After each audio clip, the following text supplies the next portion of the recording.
오늘 주시는 하나님 말씀 요한복음 4장 20절에서 24절까지 말씀입니다. 우리 조상들은 이 산에서 예배하였는데 당신들의 말은 예배할 곳이 예루살렘에 있다 하더이다. 예수께서 이르시되 여자여 내 말을 믿으라. 이 산에서도 말고 예루살렘에서도 말고 너희가 아버지께 예배할 때가 이르리라. 너희는 알지 못하는 것을 예배하고 우리는 아는 것을 예배하노니 이는 구원이 유대인에게서 남이라. 아버지께 참되게 예배하는 자들은 영과 진리로 예배할 때가 오나니 곧 이때라. 아버지께서는 자기에게 이렇게 예배하는 자들을 찾으시느니라. 하나님은 영이시니 예배하는 자가 영과 진리로 예배할지니라. 아멘. 항상 예수님으로 승리하시기를 축복합니다. 우리 앞뒤좌우 성도님들과 인사를 나눌까요? 예수님으로 승리합시다. 예수님으로 승리합시다.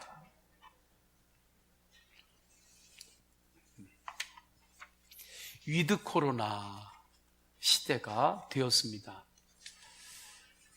각 사회 영역에서 위드 코로나를 이야기하죠. 그러면서 기대하는 것들이 있습니다. 회복의 기대입니다. 물론 기대의 내용과 기준은 각 영역이 다르죠. 어떤 곳에서는 경제 회복을 기대합니다. 또 만남의 회복을 기대하고요. 또 마음껏 여행을 다니지 못했던 이들은 이제 여행길이 열리나 하면서 그 영역에 대한 기대도 가지고 있습니다. 사람마다 다 여러 기대가 있어요. 성도님들은 어떠한 회복의 기대를 가지고 있습니까? 주님의 은혜 안에서 그 영역들에 하나님이 주시는 회복이 있기를 주님의 이름으로 축원합니다. 그런데 우리가 원하는 회복도 있지만 하나님께서 이때에 원하시는 회복이 있습니다. 제가 이 생각이 들었습니다. 위드 코로나 때 다 여러 가지 회복을 이야기하는데 그러면 하나님은 어떠한 회복을 원하실까? 하나님은 우리에게 무엇이 위드 코로나 시대 때 더욱 이 땅에 회복되기를 원하실까? 그러한 마음이 들었고 주님 앞에 기도하며 생각할 때에 주님은 예배의 회복이라는 마음을 주셨습니다. 예배의 회복을 주님께서는 가장 원하시고 계심을 알게 되었습니다. 사람의 존재 목적은 예배입니다. 모든 것의 출발은 예배에서 시작되고 예배에서 완성이 되는 것입니다.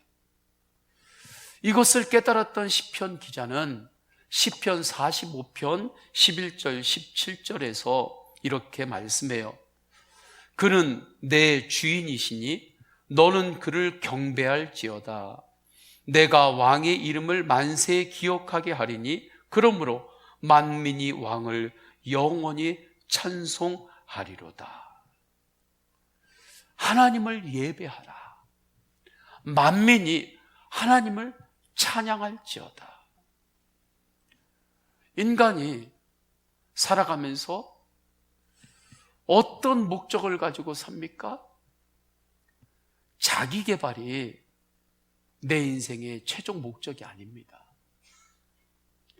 자기 개발의 사명을 가지고 이 땅에 태어난 게 아니에요. 그건 과정일 뿐이에요. 인간의 진짜 목적은 하나님을 예배하는 것입니다. 예배하면서 사는 거예요. 우리의 본향인 하나님의 나라에서 우리가 주님과 예배하는 그 은혜 가운데 있었고 이 땅에서도 주님을 예배하면서 주님께서 주신 축복과 은혜를 누리며 살고 사명으로 살고 그리고 주님께서 우리를 다시 부르시면 하나님의 나라에서 영원히 주님을 예배하며 사는 것입니다. 그래서 인생은 예배인 것입니다. 사람이 사람답게 살아야지 그렇게 말하죠. 도대체 무엇이 사람이 사람답게 사는 것입니까? 사람이 사람답게 사는 것은 주님을 예배하며 사는 것이, 그것이 사람답게 사는 것입니다. 인생의 존재 목적은 예배이기 때문입니다. 본문에서도 예수님은 사마리아 여인에게 하나님께서 찾으시는 사람은 예배자를 찾는다 말씀해요. 예배의 회복이 이스라엘 나라의 회복이요, 모든 것의 회복이심을 말씀합니다. 그 당시 사마리아에는 그리심산에 예배 처소가 있었어요. 한 200여 년 전에 스룹바벨을 통해서 이스라엘에 하나님께서 성전을 세우실 때에, 그때 예루살렘과 사마리아인들 가운데 갈등이 있었어요. 사마리아인들이 그로 인하여 그리심산에 그들의 예배 처소를 세웠고 예배한다고 했는데, 그 예배가 자기 중심적인 예배였습니다. 자기 편리한 대로 하는 예배였습니다. 하나님 중심의 예배가 아니었어요. 예배한다고 했지만 하나님을 예배한 것이 아니라 다른 것을 예배하며 살았습니다. 하나님보다 더 중요한 것들이 하나 둘씩 많아지기 시작했습니다. 하나님은 저 뒷견이에요. 하나님보다 더 앞선 것들이 많아지기 시작했던 거예요. 그들의 예배가 무너졌다는 뜻입니다. 그래서 오늘 본문을 보면 22절에 너희는 알지 못하는 것을 예배하고 라고 말씀해요. 이러한 모습을 예레미야 2장에서는 터진 웅덩이와 같다 말씀합니다. 하나님의 영광이 아닌 나의 영광을 위하여 산 것입니다. 하나님의 영광이 아닌 나의 영광을 위하여 삶은 터진 웅덩이와 같다.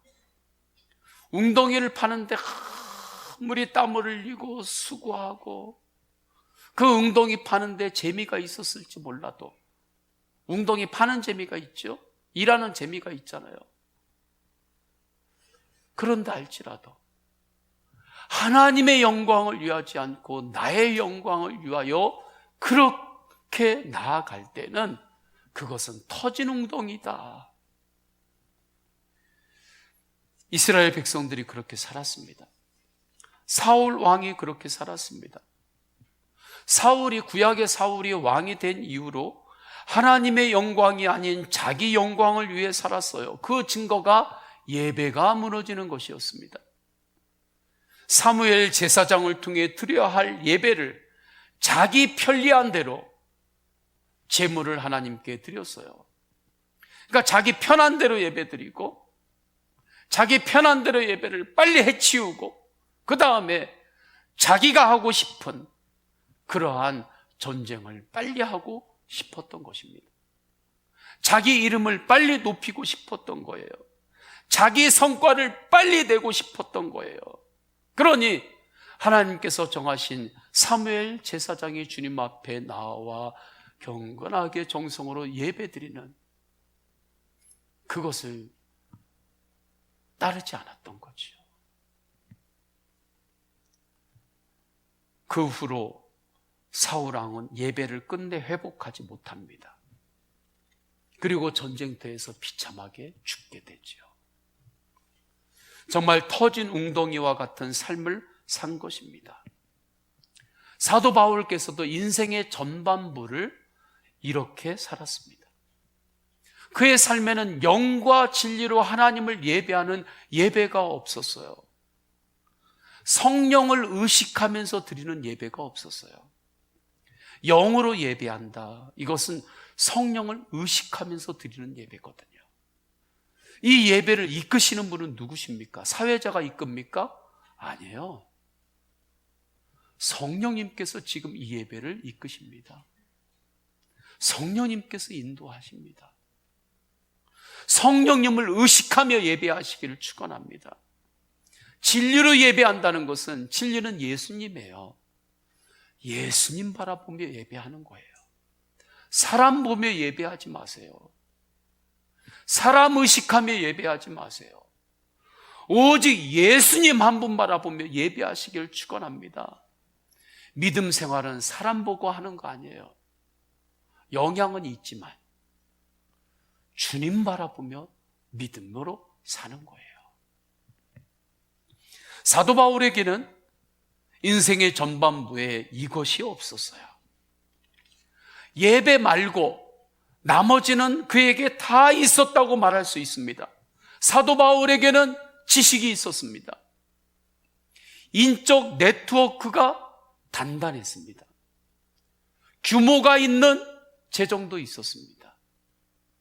그 당시에 사회의 주도권을 가지고 있는 대제사장과 바리새인들과 잘 연결을 맺고 있었습니다. 줄을 잘 쓴 거죠. 우리가 사도행전 강해를 통해서 알고 있듯이 사도 바울에게는 행정의 권력도 가지고 있었습니다. 행정에 대해서도 너무 잘 알고 있었습니다. 어디 하나 빠질 데가 없는 거예요. 그런데 그에게는 영과 진리로 하나님을 예배하는 예배 하나가 없었습니다. 결국 다메섹 도상에서 꼬꾸라지죠. 그런데 그 꼬꾸라지는 그 과정 때문에 그 안에 오히려 예배가 회복이 됩니다.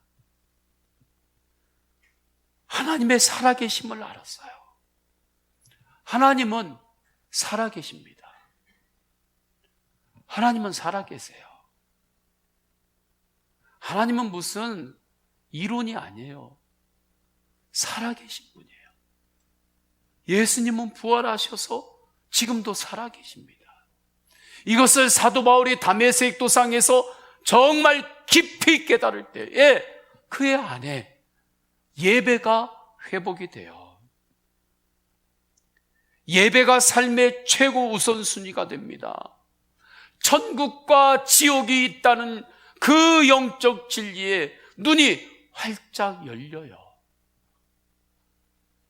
그 후로 예배가 삶의 최고 우선순위가 되는데 심지어 감옥에 갇혀서도 하나님을 찬양하고 기도하고 예배합니다. 그렇게 하나님을 영과 진리로 예배하는 예배의 회복이 있을 때 사도 바울의 삶의 모든 영역들이 하나씩 회복이 되기 시작해요. 사도 바울의 마음이 회복이 됩니다.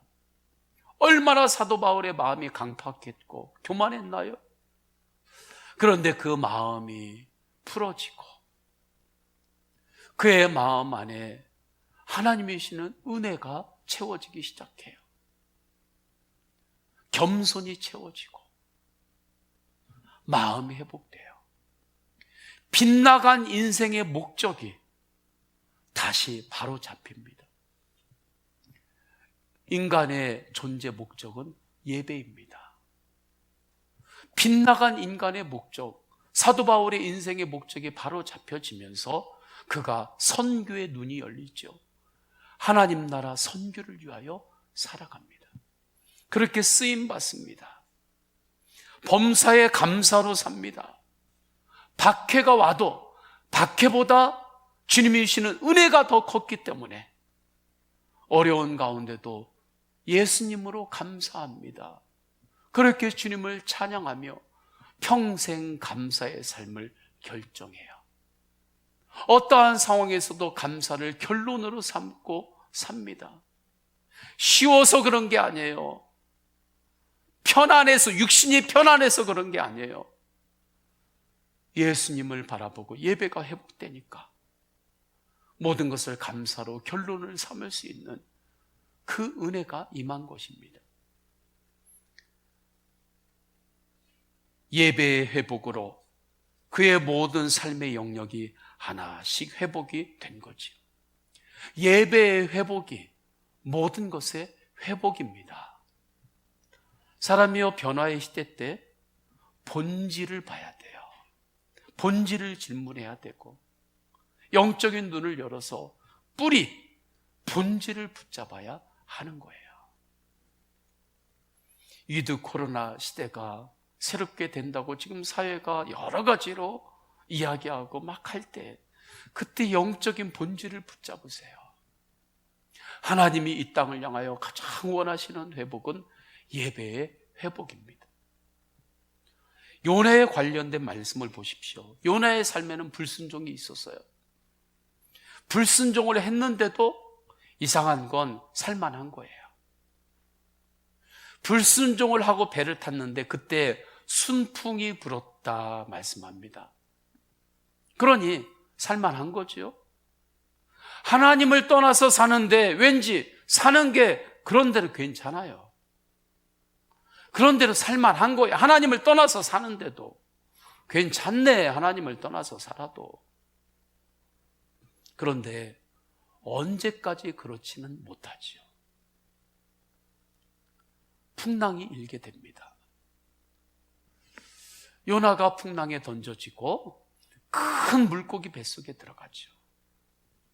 물고기 뱃속에 들어갔을 때 그 안은 어둠이고 낙심이고 갑자기 당한 추락입니다.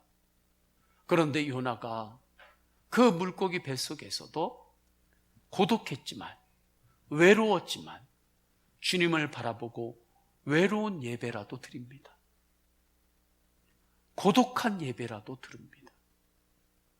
하나님께서 그 예배를 받으세요. 하나님께서 받으시고 요나를 그 물고기 뱃속에서 땅으로 다시 건져내시지요. 그리고 요나에게 회복이 되는데 다시 사명이 회복이 됩니다. 니느웨를 향하여 가고 그곳에서 예수님을 전하죠. 예배의 회복이 모든 것의 회복의 시작이 되는 것입니다. 박해시대의 밤모섬에 유배당한 사도 요한에게 하나님은 계시의 은혜를 주셨어요. 평소에는 볼 수 없었던 것입니다. 그런데 하나님께서 보여주셨습니다. 우리가 믿음 생활할 때 하나님이 보여주셔야만 볼 수 있는 게 있습니다. 하나님께서 알려주셔야만 알 수 있는 것이 있어요. 하나님께서 하늘문을 열어주셨습니다. 계시로 천국을 보여주셨어요. 하나님의 나라를 보여주셨습니다. 하나님 나라의 영광을 보여주셨어요. 그 영광 앞에 사도 요한은 엎드리죠. 사도 바울이 다메섹 도상에서 큰 빛을 만났잖아요. 그 빛은 하나님의 영광의 빛입니다. 적외선, 자외선 그런 빛이 아니지요. 하나님의 그 영광의 빛 앞에 설 때 사도 바울도 엎드릴 수밖에 없었어요. 사도 요한이 천국의 그 하나님의 영광을 주님께서 보여주실 때 그 앞에 엎드립니다. 그런데 보았더니 천국의 그 하나님의 영광은 예배의 영광이었어요. 그래서 요한계시록 5장 13절에 이렇게 말씀합니다. 내가 또 들으니 하늘 위에와 땅 위에와 땅 아래와 바다 위에와 또 그 가운데 모든 피조물이 이르되 보좌에 앉으신 이와 어린 양에게 찬송과 존귀와 영광과 권능을 세세토록 돌릴지어다 하니, 하나님께 영광을 돌리면서 하나님을 예배하고 있는 거예요. 하나님께 영광을 돌리며 사시기를 축원합니다. 내가 지금 여기까지 온 건 성도님들이 얼마나 고생도 하고 애쓰기도 하고 노력도 하고 참기도 하고 그러면서 여기까지 오셨습니까? 여기까지 오는 동안에 나의 수고와 애씀과 그 노력의 일정 부분이 있죠. 그러나 내가 여기까지 올 수 있었던 것은 주님의 은혜입니다. 주님의 은혜로 우리가 여기까지 올 수 있었던 거예요. 주님의 은혜로 주님 제가 여기까지 왔습니다. 주님 감사합니다. 이것이 하나님께 영광을 올려드리는 거예요. 하나님께 영광을 올려드리는 거지. 그 사람이 예배자입니다. 지금 여기까지 살 수 있었던 것, 여기까지 온 것, 하나님의 은혜임을 고백하시기를 축원합니다. 이렇게 하나님의 영광을 위하여 살아가는 그 모습이 하나님 나라의 모습임을 주님께서 계시를 통하여 보여준 거예요. 천국을 바라볼 때 천국의 예배 회복이 있음을 볼 때 사도 요한은 분명한 확신을 가졌어요. 예배 회복이 있다는 것은 하나님 나라에는 모든 것에 온전한 회복이 있다는 확신을 갖게 된 거죠. 그 온전한 회복의 모습을 요한계시록 21장 4절에서는 이렇게 증언합니다. 모든 눈물을 그 눈에서 닦아주시니 다시는 사망이 없고 애통하는 것이나 곡하는 것이나 아픈 것이 다시 있지 아니하리니 처음 것들이 다 지나갔음이러라. 주님께서 눈물을 다 닦아주시고 이제는 더 이상 아픈 것 또는 아픈 것이 없어요.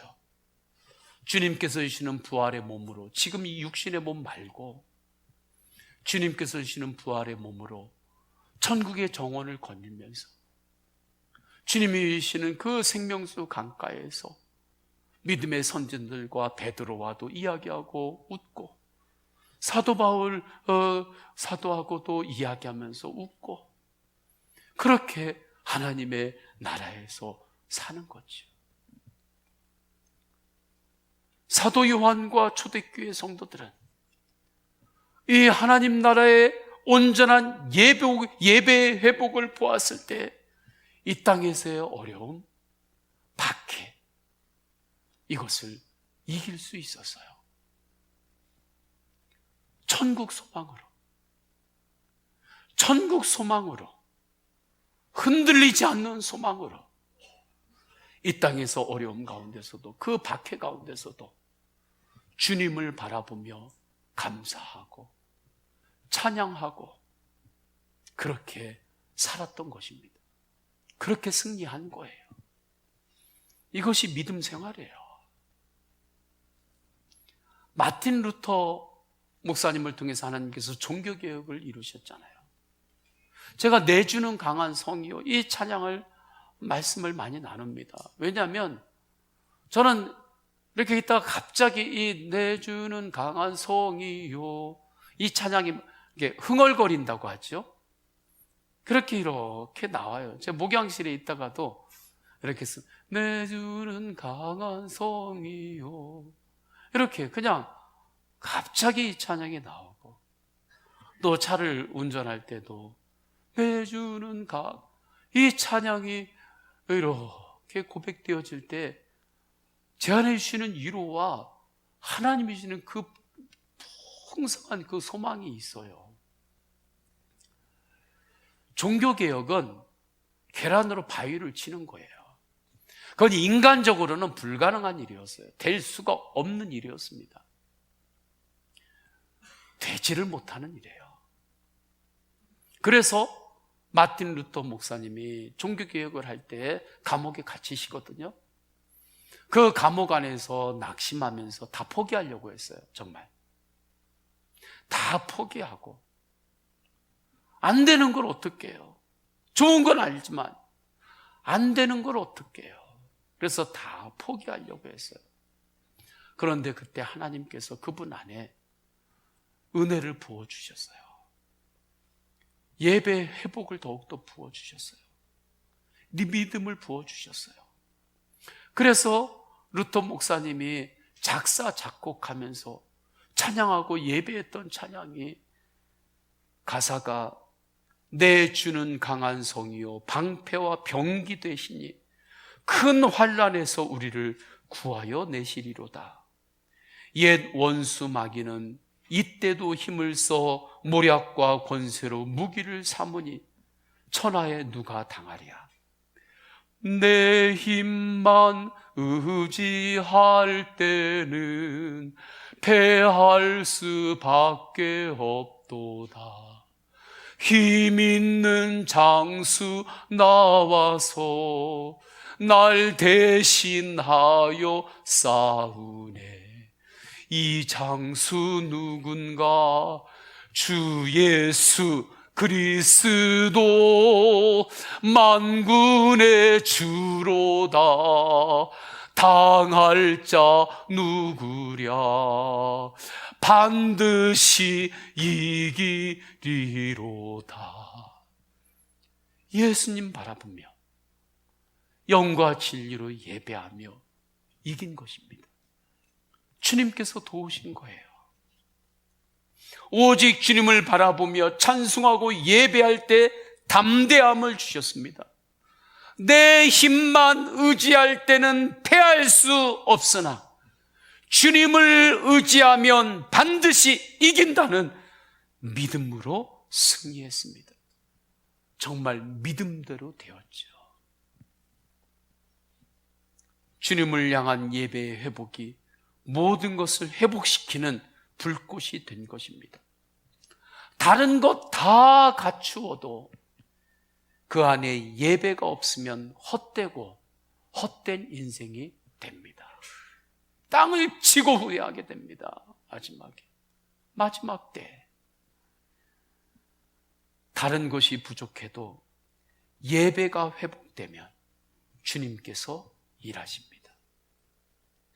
하나님의 일하실 그 영역을 남겨두세요. 하나부터 열까지 다 내가 하려고 하지 말고 하나님의 일하심, 그 영역이 있어요. 왜 거기까지 내가 다 하려고 해요? 예배가 회복될 때 주님이 일하세요. 주님이 하십니다. 본문에서도 예수님은 사마리아 여인에게 예배의 회복을 말씀해요. 그들은 하나님을 영과 진리로 예배하지 않았습니다. 하나님을 예배하는 것보다 중요한 것들이 너무 많았던 거예요. 그래서 예수님은 말씀합니다. 하나님을 찾는 사람은 영과 진리로 예배하는 그 예배자를 하나님은 찾으신다. 이 땅의 회복은 예배의 회복이다. 가정의 회복은 예배의 회복이에요. 가문의 회복은 예배의 회복이에요. 일터의 회복은 예배의 회복이에요. 하나님은 영이시니 영과 진리로 예배하라. 23절, 24절을 우리 다 함께 읽겠습니다. 시작. 아버지께 참되게 예배하는 자들은 영과 진리로 예배할 때가 오나니 곧 이때라. 아버지께서는 자기에게 이렇게 예배하는 자들을 찾으시느니라. 하나님은 영이시니 예배하는 자가 영과 진리로 예배할지니라. 아멘. 하나님께서 우리 서원교회 마지막 때 재림 예수님으로 오셨다 봐요. 그분이 지금 여기 오셨어요. 그래가지고 이 강대산 앞에 예수님이 이렇게 오셔가지고 이렇게 여러분들을 지금 예배하는 여러분들을 보면서 찾아요. 영과 진리로 예배하는 사람을 예수님이 앞에서 이렇게 보면서 불꽃 같은 눈동자로 찾는다 해봐요. 성령을 의식하며 예배하는 사람, 오직 예수님 한 분만을 바라보며 예배하는 사람, 그분을 지금 예수님이 이 앞에서 이렇게 찾을 때에 몇 사람을 찾을 수 있을까요? 우리 교회에 당회 입교인이 한 200여 분 됩니다. 예수님이 그 중에서 몇 사람을 지금 이 시간에 영과 진리로 예배하는 사람을 주님께서 찾으실 때 몇 사람을 주님께서는 인정해 주실까요? 저는 우리 서원교회 모든 성도들은 주님께서 영과 진리로 예배하는 자를 찾으실 때 다 그 안에 있기를 축원합니다. 이것은 양떼를 이끌고 가는 목자의 마음입니다. 예배의 회복 없는 다른 것들의 회복과 풍요, 그저 살만한 것, 그러한 모든 것들은 위장이에요. 공갈빵 알죠? 공갈빵. 아주 빵이 볼 때 아주 얼마나 크고 두툼하니 튼실하게 생겼는지요.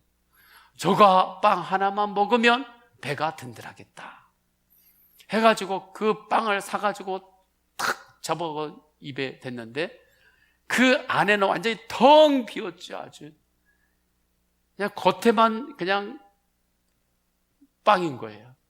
그래서 공갈빵이라고 하잖아요.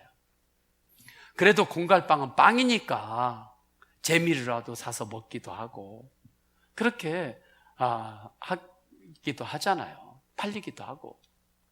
그런데 하나밖에 없는 내 인생이 그러면 안 되잖아요.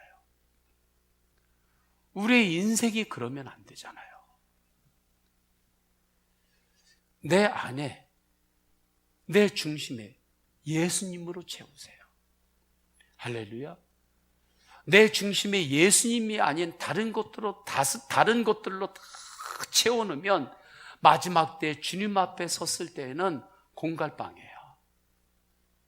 모양은 있는데 속을 보니까 은혜가 하나도 없는 거지요.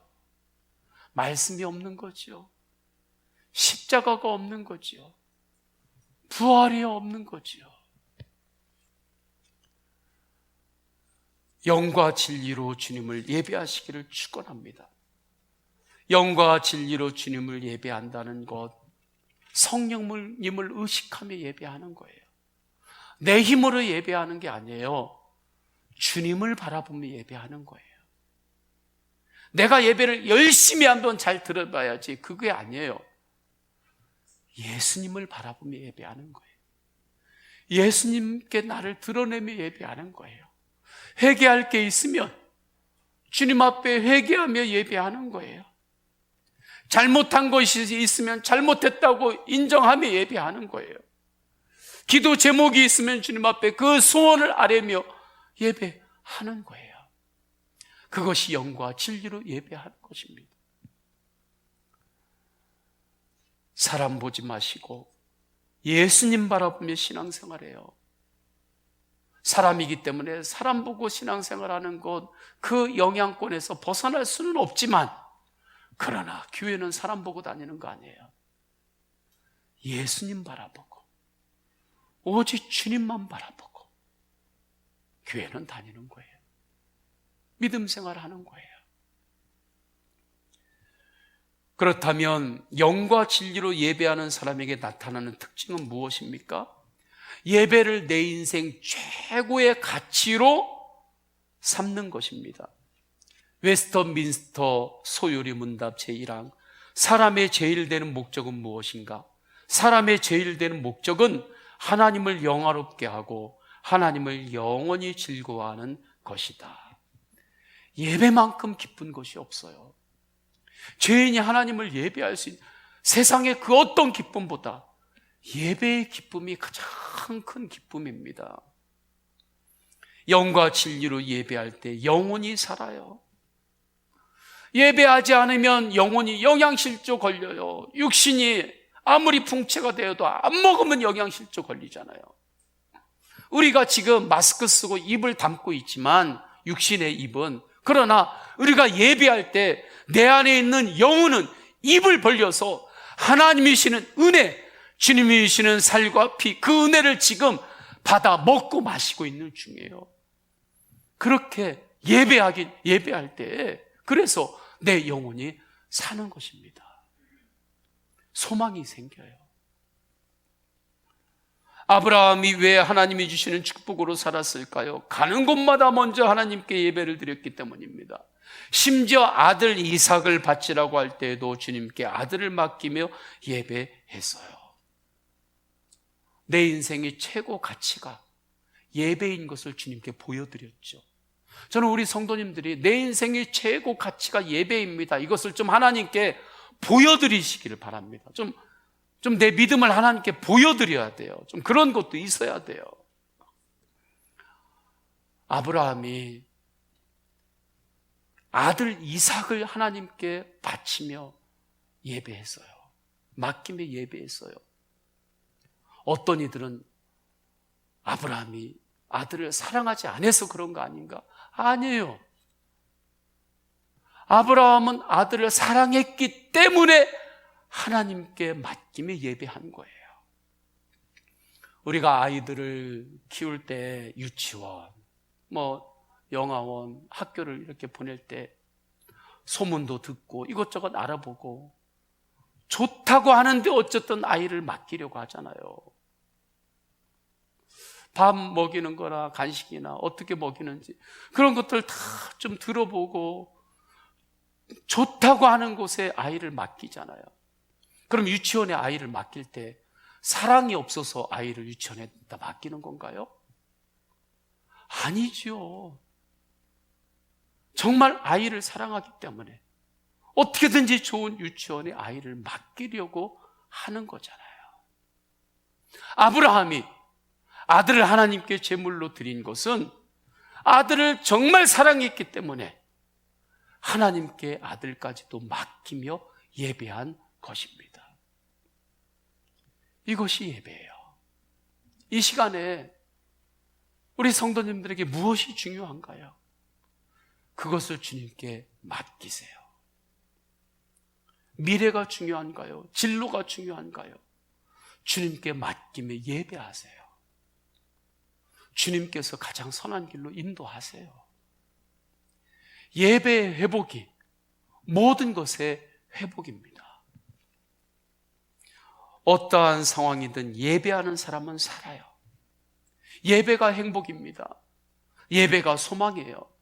예배가 능력입니다. 예배가 안전한 거예요. 예배 없는 행복, 예배 없는 재미, 예배 없는 기쁨, 예배 없는 능력, 예배 없이 살만한 것 위태위태합니다. 모래 위에 지은 집과 같기 때문에 그래요. 하나님을 향한 예배를 세상의 다른 것으로 대체할 수 없어요. 어떤 것으로 예배를 세상의 다른 것으로는 대체를 못해요. 대체하려는 생각을 하면 안 돼요. 저는 위드 코로나가 시작되는 이때 이스라엘 나라에 대한, 지금 이스라엘 나라에 대한 이야기를 떠올리게 됩니다. 주 70년대 이스라엘이, 예루살렘이 로마에 의해서 망하고 이제 나라가 흩어지죠. 디아스포라가 되기 시작하면서 계속 그것은 더 이제 확장이 돼요. 그렇게 2000년 동안을 디아스포라로 나라 없이 이제 곳곳에 흩어져 산 유대인들이 있단 말이죠. 그런데 그때 나라를 빼앗기고 떠날 때 항아리에다가 그 이스라엘 나라의 흙을 담아가지고 그리고 가서 지내는 그러한 이들이 있었대요. 그래서 1000년, 2000년이 넘도록 그 항아리에 담긴 이스라엘 고국의 흙을 자손들에게 물려주면서 언젠가는 하나님께서 우리 나라를 회복하실 때인데 그때를 기다리고 기도해라. 그러다가 1940년대 정말 시온의 땅에 조국 이스라엘 나라가 세워진다는 소문을 듣습니다. 얼마 안 됐죠. 그때 예멘 땅에 있는 아라비아 사막 남단에 있는 유대인들이 있었는데 그들이 한 4만 3천 명 정도 되는 이들이었습니다. 그들이 손에 가재도구만 몇 가지 딱 들고 100년, 200년 그 오래된 세월 동안 경작하고 쌓아놓았던 그 모든 것들을 그대로 다 두고 사막을 횡단하고 그러면서 조국 이스라엘로 향한 것입니다. 그렇게 걸어온 거예요. 그렇게 하면서 조국 이스라엘 나라가 세워진 것입니다. 디아스포라가 된 유대인들에게 최고의 가치는 조국 이스라엘의 회복이었던 것입니다. 1000년, 2000년을 나라 없이 살다 보니까 나라의 회복이 없이는 우리가 아무리 열심히 일하고 땀을 흘려도 진정한 회복이 없다. 나라의 회복이 모든 것의 회복이다. 이것을 깊이 깨달았기 때문에 전 세계에 있는 유대인들이 그 조국 이스라엘 나라가 세워진다는 소리를 듣고 자신들의 자원을 이스라엘 나라로 막 보내지요. 자신들의 실력과 은사, 재물, 그 모든 것들을 이스라엘 국가를 향해서 전 세계에서 막 보냈습니다. 그래서 지금 조국 이스라엘 국가가 세워진 거예요. 저는 영적으로 이러한 태도가 우리에게 있기를 원합니다. 마지막 때에 우리의 최고의 가치는 예배입니다. 예배의 회복이 모든 것의 회복이에요. 이것을 하나님은 우리가 잘 모를까봐, 의심할까봐 계시록에서 한두 번 말씀하신 게 아니에요. 그리고 하나님은 한 사람만 통해서 말씀하신 게 아니에요. 사도 요한을 통해서도 말씀하시고, 사도 바울을 통해서도 말씀하시고, 이사야를 통해서도 말씀하시고, 예레미야를 통해서도 말씀하시고, 1000년 전에도 말씀하시고, 100년 전에, 500년 전에도 말씀하시고, 예수님이 성령이시로 또 말씀하시고, 의심할까봐, 잊어버릴까봐. 예배의 회복이 모든 것의 회복이에요. 제가 우리 아들이 군대에서 휴가 나왔다가 들어갈 때 천안 독립기념관을 함께 가봤어요. 독립기념관을 보니까 그곳에 독립운동을 하신 분들이 정말 목숨을 걸고 싸우셨던 그 역사가 쭉 기록이 되어 있어요. 그분들의 정신은 뭐냐면, 나라의 회복이 없이는 우리의 모든 것의 회복은 없다, 이겁니다. 나라가 독립하지 않으면 우리가 아무리 이것저것 한다 할지라도 그것은 진정한 회복이 아니다. 그것에 대해서 눈이 열렸기 때문에 그 가치를 가지고 독립운동을 하신 거예요. 그 박해 가운데, 고문 가운데서도. 예배의 회복이 모든 것의 회복입니다. 할렐루야. 이 눈을 분명히 열고 나아갈 때, 우리는 지난주에 김재환 선교사님이 우리 수요일날 오셔가지고 말씀을 전하셨죠. 캄보디아 선교사님이요. 그분이 캄보디아에서 사역할 때 호프센터를 이제 이끌고 있습니다. 그분이 사역하는 곳은 옆에 가까운 데 쓰레기 마을이 있어요. 그리고 그곳에 이제 가까운 곳에 이제 호프센터가 있는데, 그곳에 한 28명의 가족들이 있어요. 그곳에 오는 아이들의 상황은 한마디로 강도 만난 사람과 같다, 그렇게 말씀하십니다.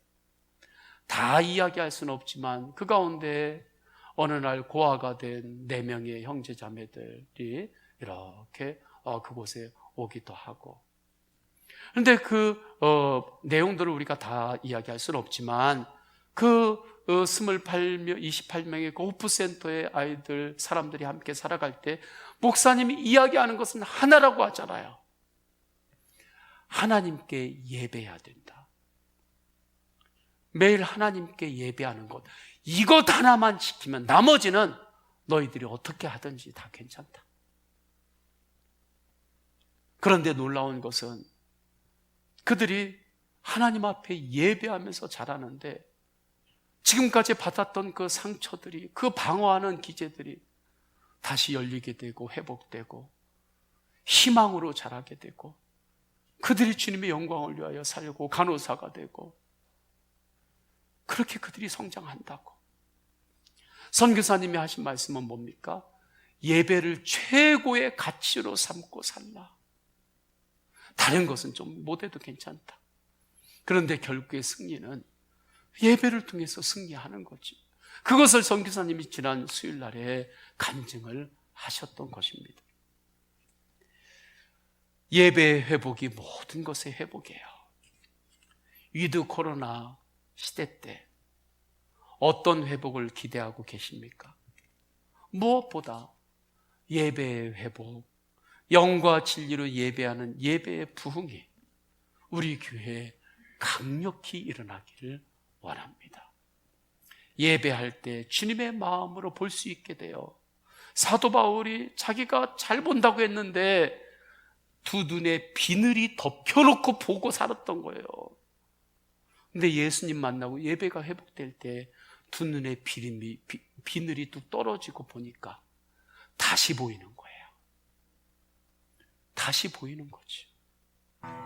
성부, 성자, 성령 삼위일체 하나님의 사랑과 은혜와 감화 감동하심이, 예배의 회복이 모든 것의 회복임을 알고 오직 주님을 바라보며 세상을 향하여 나아가는 모든 예배자들 머리 위에, 삶의 모든 영역 위에 충만하시기를 간절히 축원하옵나이다. 아멘.